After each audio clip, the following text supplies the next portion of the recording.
hello. I didn't see you there. Let's talk about big band. So I recently heard the North Mason High School Big Band performing Whirlybird by Neal Hefti. I've got some thoughts. Let's take a look. Whirlybird is a great choice for you and your band. It comes from a record known as the Atomic Basie, which is one of my all-time favorites. And it's a record that I would take with me if I were on a desert island and I could only take a few records. Especially if that desert island had a mysterious arterial road running through the middle of it. You guys have very clearly put in the time to get the eighth notes underneath your fingers, and you're listening to the style appropriately, and you've put some of the stylistic choices in your ear. I love that you guys are playing really strong repertoire. I think if we put into place a few quick fixes, we can support your playing and make it even better the next time you play this tune. Let's deal with the easy stuff first. Posture. Tenor saxophonists, you've got to get those horns outside of your legs. When you're sitting with them in between your legs, you're choking off your posture, losing some power from your airstream, and you're also putting a strain on your right wrist and fingers, so you're not going to move as nimbly through a lot of those passages. Put it on the outside of the leg, really standard fashion on there. Make sure you're taking more of the weight on your shoulders and not all of it on your neck. You're going to be sounding great in no time. Piano. Can we get you a real piano bench? Playing from one of these chairs does not promote good keyboard technique, and this one is an easy fix. Drums. Let's get your stool set a little bit higher and get your body positioning more upright so you get a better gravity bounce on the stick. This is going to make it a lot easier to play those cymbal patterns, especially on your hi-hats. I also think you should loosen your hi-hats a little bit more to try and emulate the sound that Joe Jones got. If you listen to recordings of him playing with the Basie band, the hats are nice and loose and you get this really wonderful clang to the hi-hat feel as soon as he loosens up his foot on it. Check it out. Okay, bassists. So first thing first, upright bass, I want you to angle the bass into your body by about 8 to 10 degrees, just a little bit. And this is going to bring your left arm closer and make it a lot easier for you to play. And I think that's going to help your hand position go from this to this. And this is going to be much better for intonation and preventing fatigue as you play. So keep working on those fundamentals. Think about your right hand being lower on the fingerboard. Instead of up here, play down here. This is going to give you that springy, bouncy sound that really makes the rhythm section drive forward in a bassy chart like this. So move your hand from here to here. Electric bass. We've got so much to talk about. First, I want you to position your strap correctly so that your left shoulder takes the weight of the bass and not your neck. You can do this by putting your right arm through the strap and positioning the bass like so. Next, I want you to raise the neck so instead of parallel with the ground, the neck is raised up like this. This does a couple of things. One, brings your left hand closer so you don't have to hyperextend your wrist when you play. Two, it's going to make it a lot easier and less motion when you're moving around the neck and way more comfortable as you play there. If you play with a hyperextended wrist like this with the neck all the way down here, you will injure yourself. Hey, let's talk about sightlines. Let's play a game. Close your eyes and keep them closed super tight. I'm going to count you in, and when I count you in, I want you to silently count to 5 in the tempo I give you. And when you get to the word 5, say 5 aloud, like this. 1, 2, ready, go. 5. Do that again with me. 1, 2, ready, go. 5. Were we together?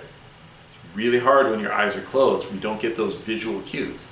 Let's do this again, but let's open our eyes and you can look at me, you can look at other people in the room who are doing the same thing. Try it again. 1, 2, ready, go. 5. Was it a lot easier when you can see my head moving and bobbing? Yeah, that's what I thought. So let's reorganize our rhythm section setup so that you can communicate without any words, but visually by looking at each other, watching each other's playing technique. It's going to give your sound a whole different depth of clarity and time feel when you do that. So we need to position the rhythm section in a way that everybody can see and communicate with as many other parts of the rhythm section as possible. So if you can at least get the drummer able to see the bass player's fingers, the bass player able to see the drummer's sticks, guitar needs to be able to make eye contact with piano and bass, and you can put the guitarist directly in front of the drum kit so they contribute a little more sound to the audience. You're going to get a much more cohesive result. Let's take care of some articulation stuff. First, I want you to sing when I sing call and response. I'll sing it, I'll have you sing it back. Ready? Here we go. Ba, ba, ba, ba, ba, ba, ba, ba, ba, ba, ba, ba, ba, ba, ba, ba. Okay, good. But I want you to make your articulations shorter. Try to make your staccato notes even shorter. Way shorter.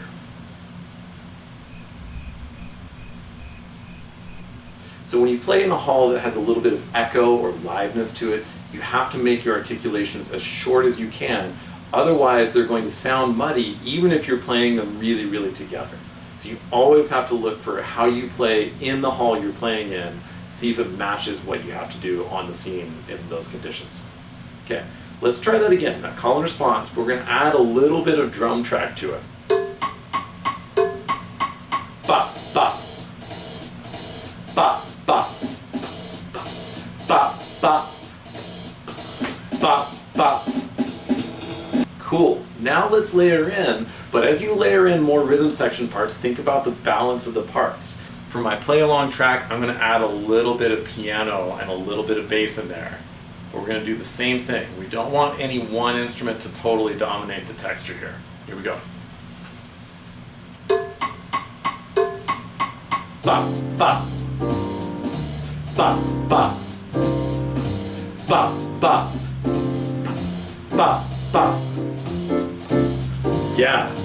Can you feel how that makes it want to swing a little bit more if we shorten those up and provide a little space in between all of our articulations? Really think about that every single time you play there. If you do this and you're trying to work on this live, spend a lot of time doing call and response, and especially you can let one instrument lead. Like if you really want to emulate the Count Basie approach, have the piano player play that call and response on those simple rhythms, short articulations. You can pick stuff from the chart that matches what the lead trumpet player is doing, play those rhythms on the piano, and everybody first sings it back to them, and then later on you can play it back to them. This is going to really lock in your sense of articulation together. Let's talk about solos here. When you're soloing, resist the temptation to try and compete with the whole band with your tone. If you overplay your tone, it's not going to sound good. It's just going to sound kind of pinched and nasal. So especially saxophonists, when you're thinking about your solos there, just use a nice, beautiful sound. Your band director's walking around with microphones, so he's there to support you and try and reinforce you in the room. I don't think you need to blow nearly as hard as you think you do. Let's try a couple of exercises to help you guys get through some of the solo changes and to get some new rhythmic vocabulary in what you're doing. There's a book by Dunscombe and Hill that talks about jazz vocabulary is the ticket to great improvisation. And I really think that's true. So first, let's give you a little harmonic vocabulary that's going to match what you're doing. So this is measure 73 to 80 in your arrangement of Whirlybird. I'm going to use a play along track here to play these changes for me, and I'm just going to play some guide tones. So guide tones are when you pick either the third or the seventh of the chord, and you try and navigate and create a smooth line between all the chord changes. So in this case, the chords go between F6, G minor 7, and C7. So if I'm playing F6, I'm going to play an A natural, it's a third of that chord. If I play a G minor chord, I'm going to play the B flat, third of that chord. And for the C7 chord, I'm going to play B flat, which is the seventh of that chord. So the only two notes I'm actually using are A and B flat. That's it. That's it. Nothing else. So listen along, and I'll play some of this.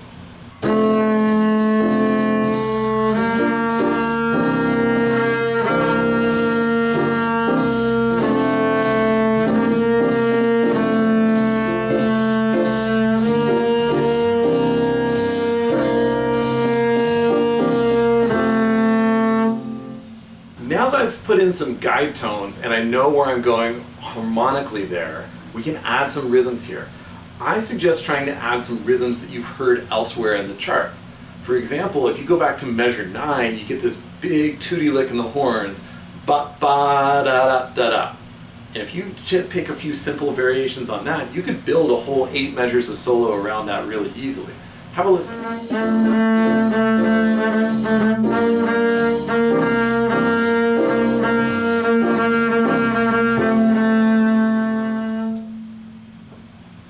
So if you build from there and add a few more simple notes, you'll be able to keep a simple solo that's nice and coherent, doesn't get too harmonically complex for this song, and lets you relax and really play with the rhythm section instead of just sitting on top of the rhythm section.